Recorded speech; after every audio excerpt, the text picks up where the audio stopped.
Good morning, everyone. It's 7:30 in the morning.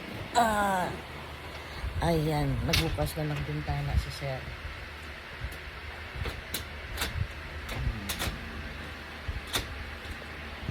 Meron na kami kapitbahay sa kabila.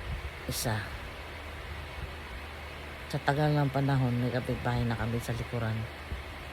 Ayan. Sunod-sunod na yan. Pambebenta ng unit dyan.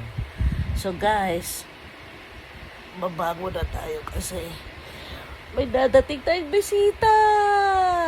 Ang bisita namin guys, yung teacher ng anak ko nung elementary. Meron kasi silang kumpanya na pest control. Si Ma'am Pino. So, umuwi ako ng hinta kasi nakaschedule kami ngayon.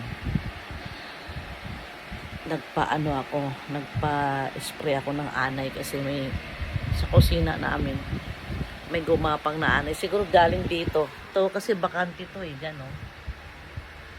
Sa likod nag-umpisa sa kusina yung anay. Tapos pumasok sa may bandang kusina. Eh, syempre, mas mabilis ang production ng anay kasi wala tao. Hindi naman kami lagi nandito. Kaya, sabi ko, para hindi na kumalat ng gusto kasi dito sa taas di pa man umabot, ipa-treat ko na.